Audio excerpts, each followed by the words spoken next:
none of us were ready for the end. The flames devoured everything.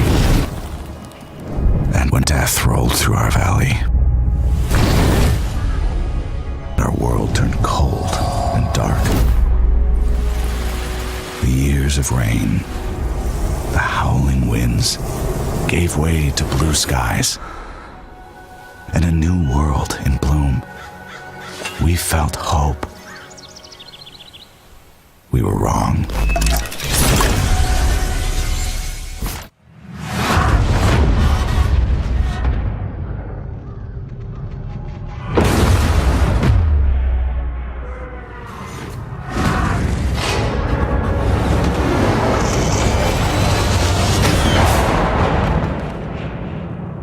We were just kids when the bombs dropped, and the world went to shit. They said it was supposed to be the end of everything. But for us, it was just the beginning. Surviving? Nah, we were better than that. This new world had a lot to give, and we took it all. That's how we came out on top. That's how we got here. That's how we found you.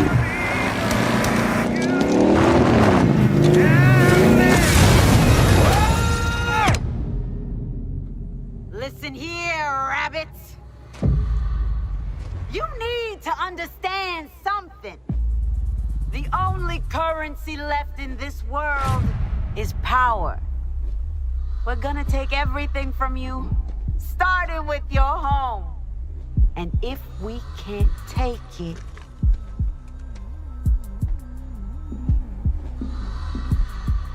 we'll break it.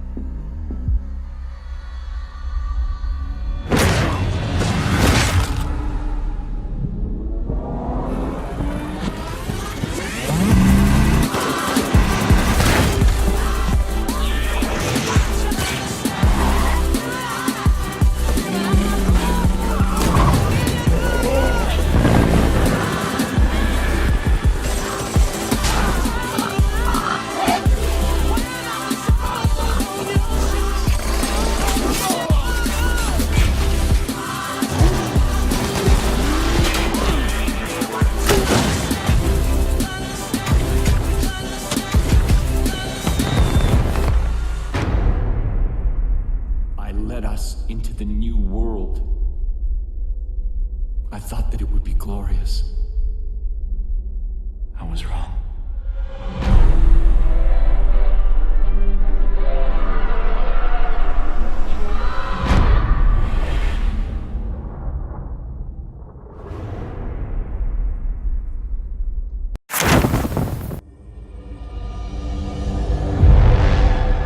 I have seen the power of the anthem destroy entire civilizations. You have no idea what the Heart of Rage can do to a person. I feel a new power in the world. It's calling me. For generations, our people struggled just to survive. Heading out. Let's go! The javelins allowed us to fight back the chaos.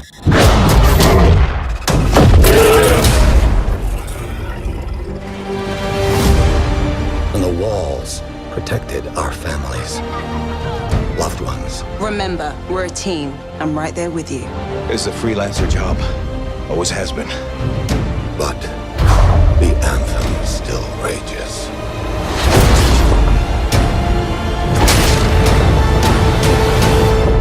And walls can only do so much. But with the power of the anthem at my fingertips, I will end all this needless suffering.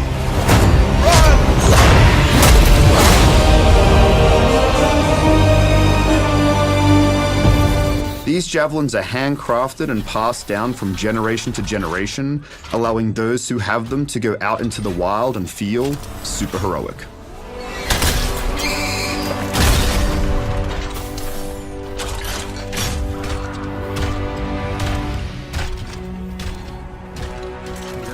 with that sweet, sweet red speed stripe. Ours is an unfinished world, a world abandoned by its gods, the Shapers. It's also a reactive world. Owen, what's the plan here? Picking up loads of scars nearby. Take a look around the area, but be careful. Owen is our cipher and guide for the mission, and will provide valuable intel.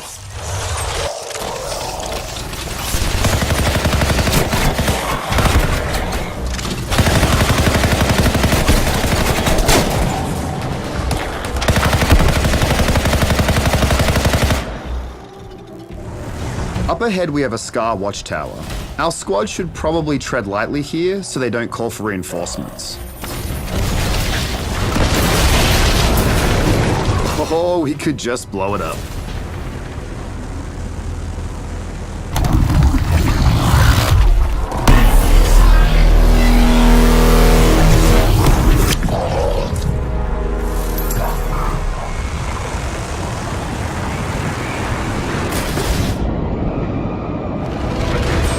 We can see the Rangers hovering in the top left, getting ready to do something. Looks like it might be, yep, Frost Grenade out.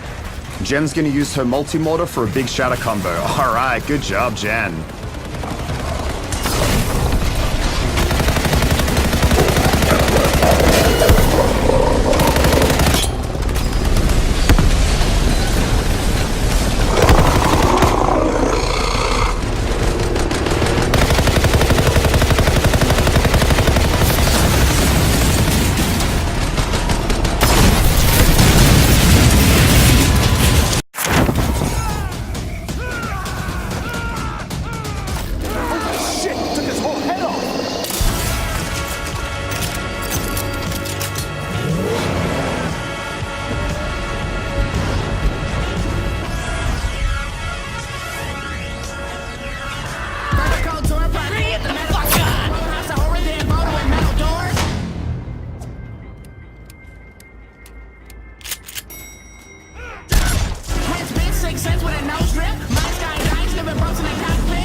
There's no one out there, Artyom.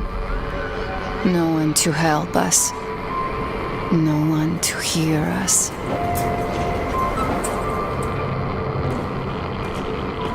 If there was, don't you think we'd have found them? This world is dying. We have to accept it. There's only us. Why do you keep going up there? What are you hoping to find? Each time you go out there, I wonder if you'll ever return. The metro is all we have left. And I don't want to die here alone.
Check out those antennas on 200 meters from the Aurora. Alone? What the hell? And what did you all do? Artyom, get there on the double. Miller over and out.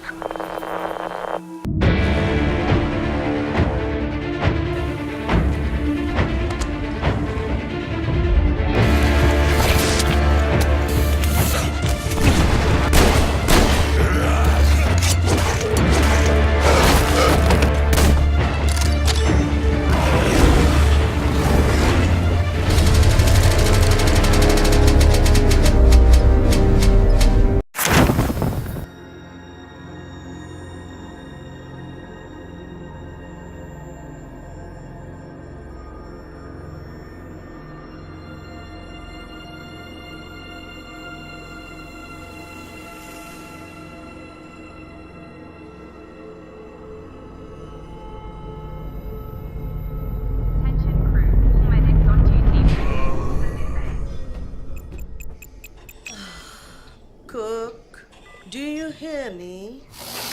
Roger, Uma.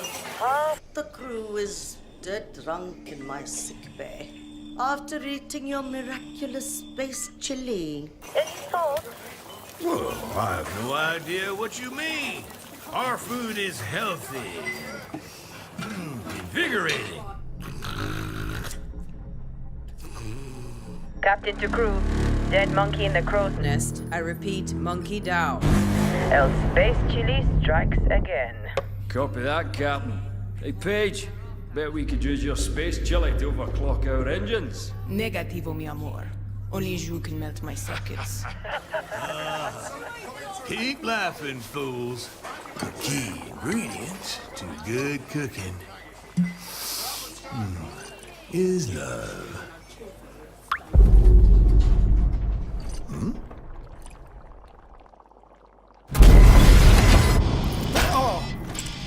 What? Engineering to officers, we are dead in the water. I repeat. Main engines are cursed. Nox, come in. What have we got on the scanners? Jack shit. Nada. Hey, wait. I see something. 3 o'clock starboard. It's massive. Get back here, Shani. Pull off!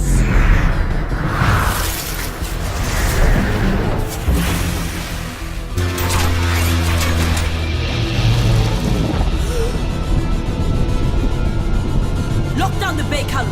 Give it auxiliary engines. Deploy shields and bring up out now! Brace yourselves!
special surprise prepped and everything. But it looks to me like your hands are full. It's no biggie. You can always tweak the rules a bit.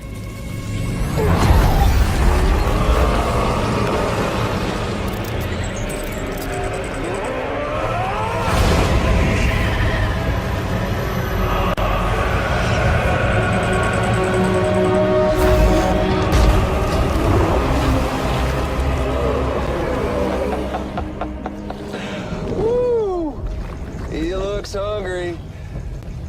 All you gotta do to make it out alive is not get eaten. Sound like fun? Of course it does.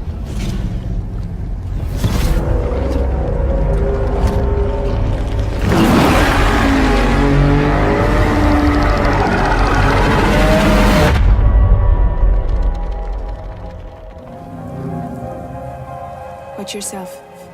Those things never stay gone for long.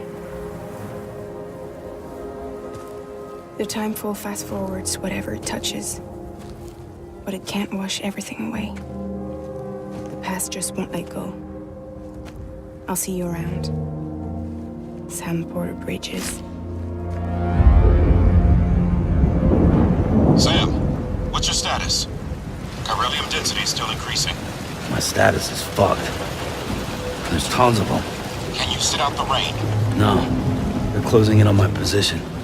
I have to move before they realize I'm in here. Sam, if one of those things eats you, it'll trigger a void out. You'll come back, sure, but the surrounding area will still be a crater.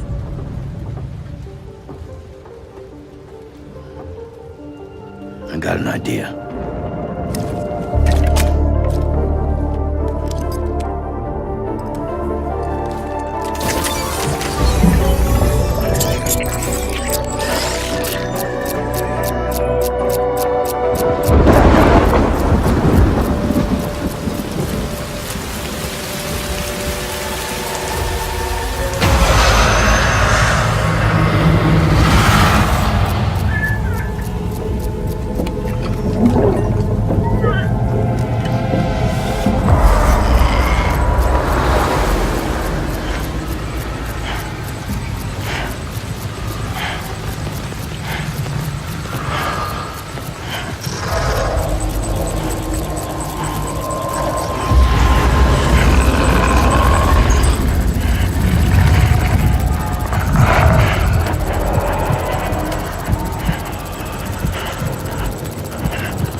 In 2077, they voted my city the worst place to live in America.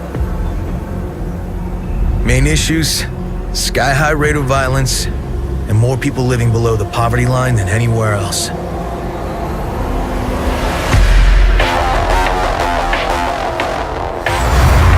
Can't deny it, it's all true. But everybody still wants to live here.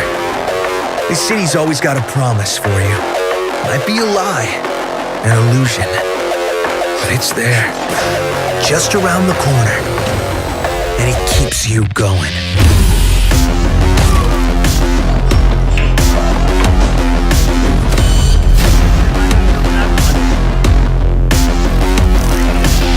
It's a city of dreams, and I'm a big dreamer.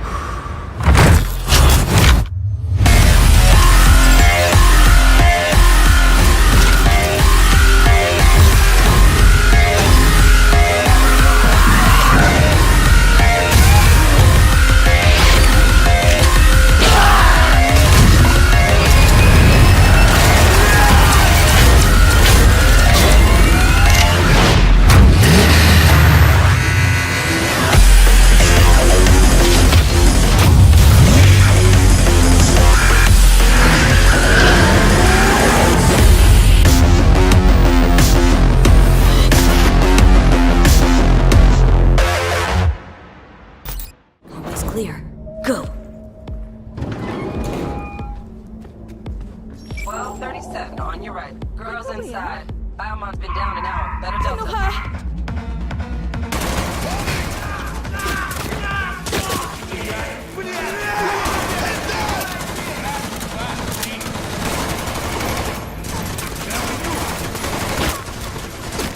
This is Koreznikov.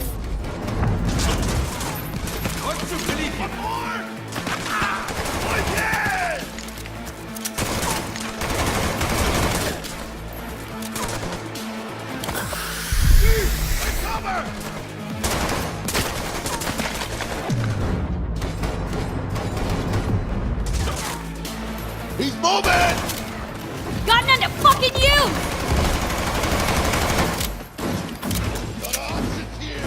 Room he's in looks out on the balcony. Got a window on the left. Go! Get his attention. West.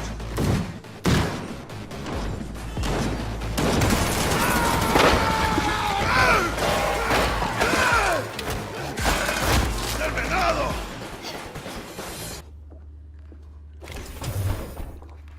Cabrones. Think I got her. Got our target. We make it? She alive? This does not look good. No, in a minute. Jacking into Biomon.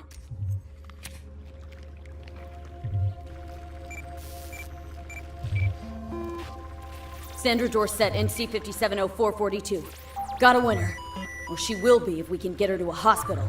Sheesh. Trauma Team Platinum, too. Platinum? Shit, TT should have swooped in if she sneezed. Something's jamming the Biomon signal. Talk to me, T-Bug. Virus, probably. Locate her neurosocket. Should be a shard slotted in. Shit's probably on that. If we clear it, free up the signal, TT could actually drop in, take her off our hands. Got the shard. Removing it now. Done. Greetings, Sandra. An emergency evacuation unit has been dispatched and is due to arrive at your location in 180 seconds. Biomon claims trauma will be here in 3 minutes. Like the fucking cavalry. Well, let's get her out of here. Your premium plan will cover 90% of the projected costs of your Oh, mierda, she's flatlining! V, need to know what's going on. Jackie, air hypo! Get China!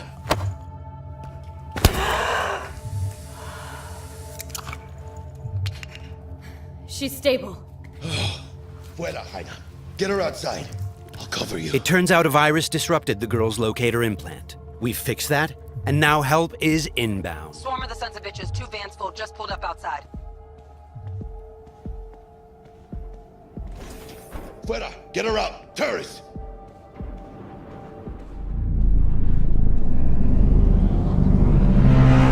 Stand clear. Landing. Stop where you are! Place the patient on the stretcher. 5 steps back. Now!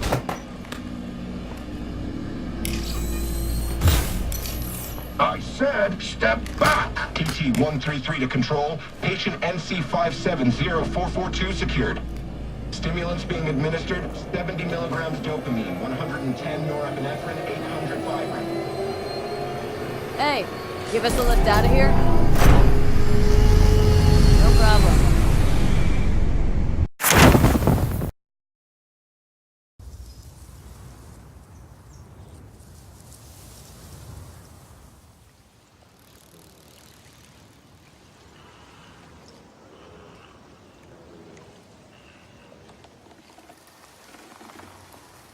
Samurai.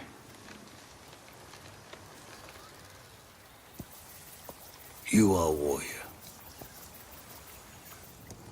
I can see that. You trained your whole life for this.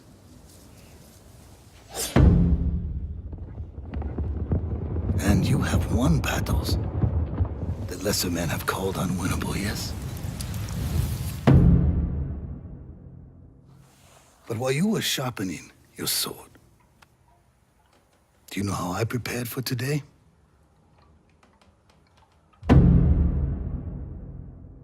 I learned. I know your language, your traditions, your beliefs. Which villages to tame and which to burn.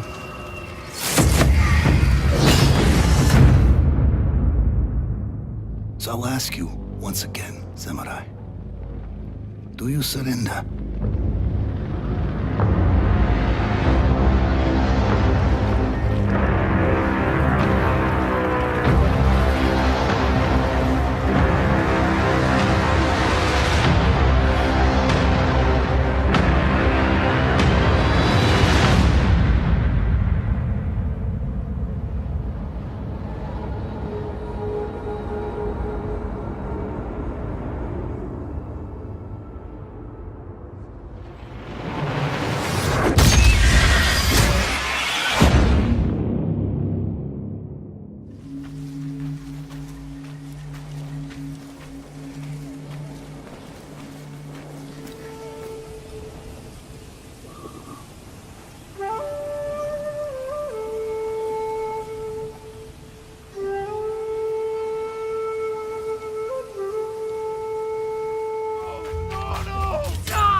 Bastards! Enough! Was next samurai? Arshoneg, Artsan gesh podosh batsium! Nit urkwai minich!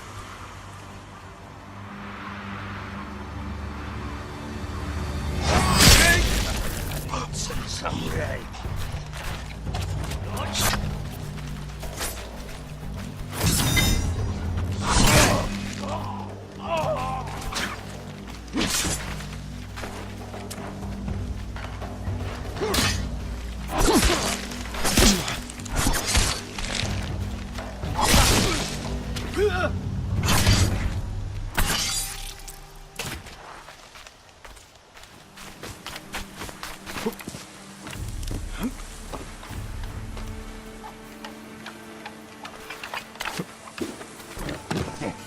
En amaran la husis manje. Viva Dios. Please. I do not understand. Uldathwi, chamagotun hami. Ulsmi che yaven sagt. Chi obelatno. Tini variaya.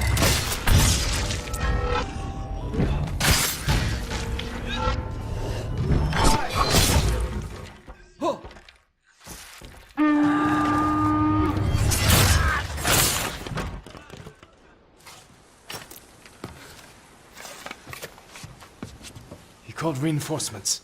We have to move.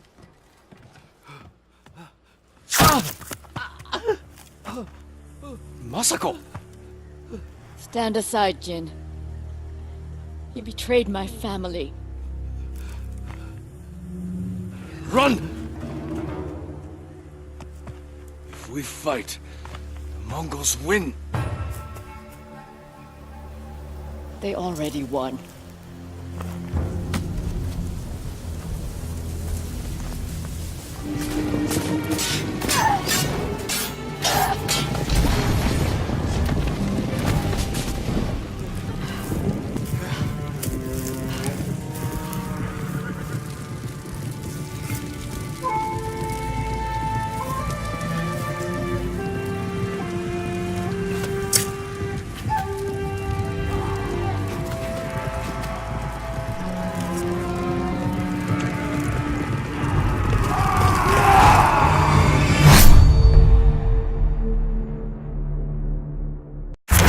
It's been 15 years since the fall.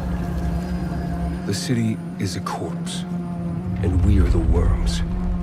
We burrow in it, fighting for every useful piece of land to preserve ourselves from the terrors of the night and the horrors of the day. I know not who can hear my voice. I shall therefore speak a word unto hear. Anyone who dares to steal food will be hanged, and their bodies will be exposed. Every day we rise from dust to choose between bad and worse.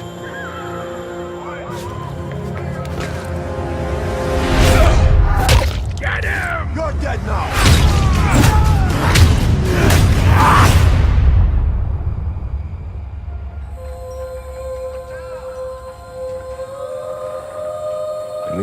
choices we take to survive will create the world to come.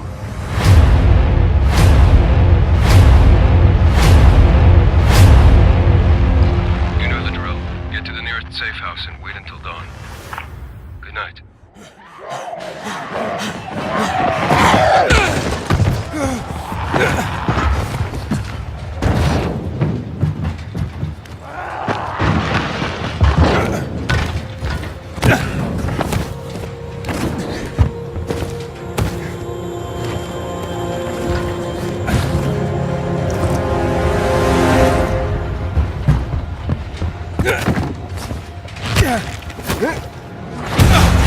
Dying Light 2 features a functioning ecosystem that reacts on multiple levels to the things you do and the choices you make. In the example we're about to show you, our protagonist undertakes a mission for the Peacekeepers, one of the many factions active in the city. They want you to negotiate with two survivors who are controlling and hoarding a water supply. Are you going to insult us with another final offer? Let's say you choose to carry out the Peacekeepers' orders, one way or another. Hey, back! After this, you'll start seeing a significant change in the city, as access to the water supply has allowed the Peacekeepers to bring stability and develop the area. There's even running water for the people at street level. And that raises their morale and allows you to replenish your energy on the go. But there's a cost to this. The PKs have a rigid approach to law and order. So while the streets may be safer, it's only safe for those who side with them. So if you get on their bad side... Now let's return to that moment of choice. And instead of killing them, you choose to team up with this group to supply water in the black market. As you will see, this creates a very different set of consequences for the city. With water being a precious currency, it brings you access to new resources and trade. But this in turn attracts the worst type of people to the area. And this is just a single decision, one out of hundreds you'll have to make. But it allows you to carve out your own world, your own city from the apocalypse. Each player's game experience will be unique. And by the way, this is just what happens in the day. At night, well, things tend to get a lot darker.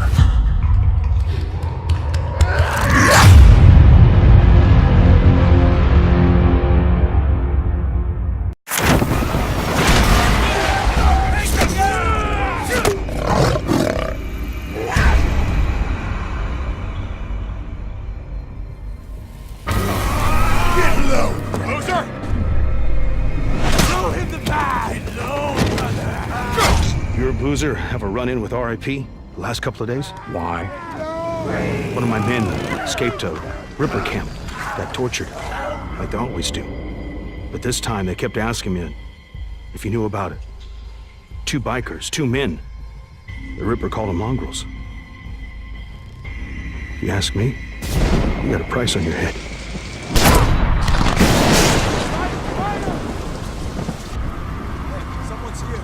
You know same as me. Anything that happens here is far better than what's going on out there. Shit, get off!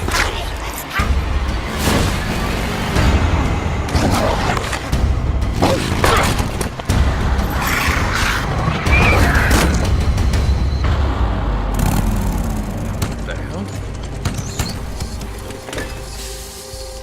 Perfect.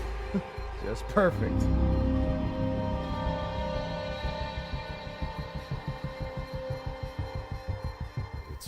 The last one was nighttime during the rain, and this is daytime during the snow. Yeah, and it's not just cosmetic, and I think that's one of the things we really wanted to emphasize, because this time we're showing sort of a day in the life of Deacon. You see he's on the drifter bike here. We wanted to show a little more of the bike riding and how the weather can kind of impact that. So we have this drifting mechanic, right? You see him kind of slipping and sliding around a little bit. Changes the handling of the bike. That's really interesting. Now, there were wolves there last time, John, and these wolves would pursue you down this road, and then Deacon had to turn his back, shoot a wolf, And he got clotheslined right up there, didn't he? Yeah, exactly. So this time you see that he wasn't being chased by the wolves. That's a dynamic event that can that can happen or not. It just depends on when you're playing the game. Interesting. And this time Deacon saw the ambush. They come out. They're mostly nocturnal, but they will come out as the weather gets colder. They become stronger in the cold. Right. And so that will, again, kind of change up the way the game plays. That's very, very. I kind of love that you decided to do this as a demo to show two completely different iterations on the same exact mission in the game. Yes, exactly. So we wanted to have, the job is basically the same. Deacon hears that his buddy's in trouble, rides out to save his life. And, as you can see here, this is a completely different experience from what we showed in the first demo. In the first one, Deacon gets clotheslined, and it sounded very painful, by the way. Speaking of painful, okay, so the combat in this game is fairly brutal. John, you want to talk about that a little bit? Well, we just wanted to make it as realistic as possible. So yeah, we're not holding back on that at all. And Sam's done most of his own stunt work for this. And I can tell you that when we're on the performance stage and we're capturing that stuff, we just try to keep it real, right? Right. Well, right. There was sort of a decision made at some point. I've been on the project for 2 or 3 years now. Yeah, I think 3 years. And so early on, I think there was a more, what were we? It was more Kurt Russell and sort of a two-fisted thing, and then it turned into, hey, let's take this quite seriously. And what that required is a lot more. Taking this combat stuff and showing the horror of the violence that happens and it were this type of circumstance to take place. I mean, realism, weirdly enough, is the thing we keep going back to when it comes to not just the stunts, but also the performance style. I think, it was very important that it doesn't seem like a bunch of actors, saying lines. It was all very incidental. And it's just kind of a way of seeing tracks in the world and sort of imagining what might have happened. Mm-hmm. And here, I just wanted to point out that you're seeing in this part of the demo that there are freakers there. There weren't there before because it wasn't snowing. It was, and it was getting lighter out. It wasn't getting darker like it is. And so, it changes up the way you can play through the level. And what is this? We call this the meat wall. The meat wall. Yeah, and it's not just there, to make the guys who put them up to seem evil. They're there for a purpose because, again, freakers are living creatures. They eat. That's their primary thing. They want to eat. And so you hang these dead freakers up, and any freaker, rather than coming into their camp like you see here, they would actually stop and snack. Yeah, exactly. Yeah, right. Now this is the same tactic that he used last time. Throws the rock to get someone to lure them over and have them step in the bear trap. But this one plays out a little bit differently than last time. One of the things that struck me, and we've talked about this obviously as we've shot, but there's an effort of the other Marauders to get this guy to shut up, and he won't. Yeah, and so in the first demo, Deacon's heading on down the trail, and you can hear that happening behind him. Right. And this time we're showing what happened. So, he's watching everybody react to this poor guy trapped in the in that bear trap, and she just is like, shut up, and then just loses it and shoots the guy. Right. And of course, in the meantime, Deacon is crafting a Molotov and just takes them all out. Right. Oh boy, that's good. Ow. So again, it's like in the previous demo, Deacon would have gone off to the trail down to the right. This time he's going to head this way. He follows the tracks, and comes under a sniper attack. Now let me ask you something about the survival. Okay, there's a sniper attack coming, but the survival vision is, if you don't say upgrade your survival vision, can you miss clues? I mean, are there things that you would get if you upgraded your survival vision that would help you complete the mission better? Exactly, and you have to, we have a whole skill tree, and it's all tied to the experience that you can earn as you're just playing through the game, and then you can upgrade those things. What's happening here? We got a freaker tied to a tree. Yeah, so this is another type of trap that Marauders will set. They will basically chain freakers to the perimeter of their camps, and they use them as kind of an alarm system. And then that, you saw that Marauder there. He was just tormenting the poor freaker, and then so Deacon kind of takes advantage.